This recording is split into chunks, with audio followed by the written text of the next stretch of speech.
Very very good evening all of you. I am doctor Manju Takshak. आज के इस video में हम पढ़ेंगे लिक्विड स्टेट के बारे में।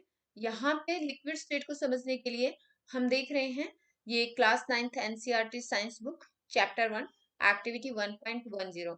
इस एक्टिविटी में हमें क्या करना है, इस एक्टिविटीज में हमें कुछ लिक्विड्स को कलेक्ट करना है। जैसे वाटर है, कुकिंग ऑयल है, मिल्क है, कोई भी जूस है या कोल्ड ड्रिंक है। अब आपको क्या करना है, आप डिफरेंट शेप्स के कंटेनर ले लीजिए। सपोज करो आपने डिफरेंट शेप्स के कंटेनर लिए। आपने एक ग्लास लिया, कोई भी आप बीकर ले सकते हैं, कोई फ्लास्क ले सकते हैं, कोई मेजरिंग सिलेंडर ले सकते हैं। अब आपको क्या करना है कि आपने put a 50 ml mark on these container using a measuring cylinder from the laboratory। अब आपने लेबोरेटरी से एक मेजरिंग सिलेंडर लिया, उसमें आप क्या करेंगे कि 50 ml आपने ये जितने भी लिक्विड्स इनका भरा, और जो डिफरेंट कंटेनर हैं यानी कि आपकी जैसे बोतल हो जाती है, इन डिफरेंट कंटेनर्स में आप भर देंगे। और जितना 50 ml जाता है, सपोज करो यहाँ पे मेजरिंग सिलेंडर में आपका 50 ml यहाँ तक जाता है, तो वहां पे आप मार्क कर देंगे। बीकर में ये है, फ्लास्क में आपने सपोज करो कि जहां भी आपका जा रहा है, इस तरह से आपने 50 ml पे मार्क कर दिया है। अब आपको क्या करना है कि what will happen if these liquids are split on the floor. अगर आप फ्लोर पे स्प्लिट करेंगे तो इस लिक्विड के साथ 50 ml लिक्विड के साथ क्या होगा। आपको मेजर करना है 50 ml of any one liquid, कोई भी, जैसे आपने वाटर ही ले लिया, and transfer it into different container one by one. आपने इन सब में आपने डाला 50 ml, आपने सपोज करो वाटर लिया, डिफरेंट कंटेनर में डाला। Does the volume remain the same. आप देखेंगे कि अगर आपने पहले 50 ml का मार्क किया था, तो ये 50 ml मार्क वाली जो वॉल्यूम है उतना ही फुलफिल होगा। नेक्स्ट आपसे पूछा है कि does the shape of the liquid remain the same. क्या लिक्विड की शेप सेम है। ये देखिए, हमें ये पता है कि लिक्विड को हम जिस कंटेनर में रखते हैं, लिक्विड उसी कंटेनर की शेप को ऑक्यूपाई कर लेता है। तो यहाँ पे हम देखेंगे कि डिफरेंट शेप के कंटेनर हैं, तो लिक्विड की शेप भी अकॉर्डिंग टू कंटेनर है। तो यहाँ पे जो शेप ऑफ लिक्विड है वो सेम नहीं रहेगी डिफरेंट कंटेनर में। नेक्स्ट आपसे पूछा गया है कि when you pour the liquid from one container into the another, does it flow easily।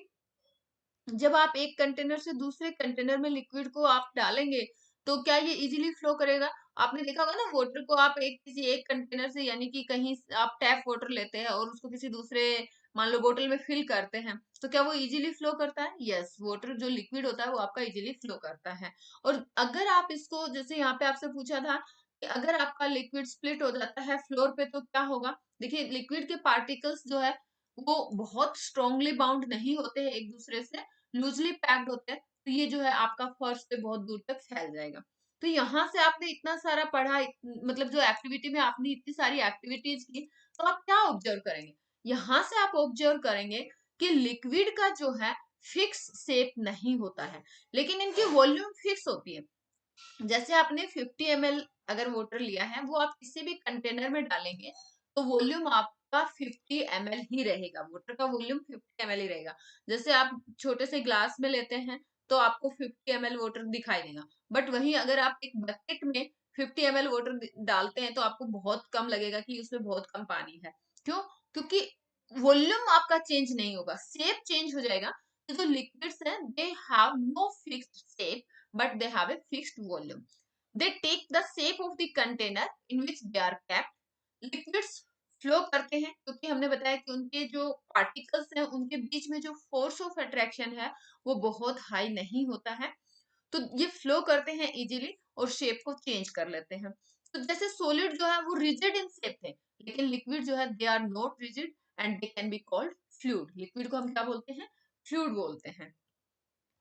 अगर आप एक्टिविटी 1.4 और 1.5 को रिकॉल करोगे तो वहां पे हमने क्या देखा था कि जो सॉलिड और लिक्विड हैं they can diffuse into the liquid.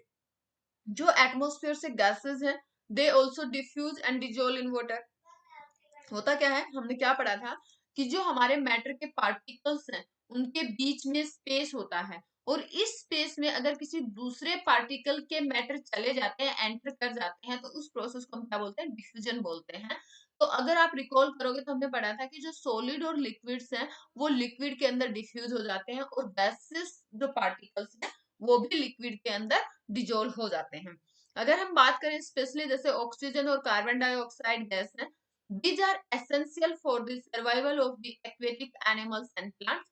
क्योंकि आप सबको पता है कि हम सबको सांस लेने के लिए ऑक्सीजन गैस की जरूरत होती है, और जो हमारे प्लांट्स फोटोसिंथेसिस प्रोसेस से हमारा फूड प्रिपेयर करते हैं वो कार्बन डाइऑक्साइड को अब्जॉर्ब करते हैं during the process of photosynthesis. जितने भी लिविंग क्रिएचर हैं they need to breathe for survival, उनको जिंदा रहने के लिए सांस लेने की जरूरत है। जो एक्वेटिक एनिमल्स हैं they can breathe under water due to the presence of the dissolved oxygen in water, क्योंकि वाटर के अंदर कुछ अमाउंट ऑफ ऑक्सीजन डिजोल्व रहता है।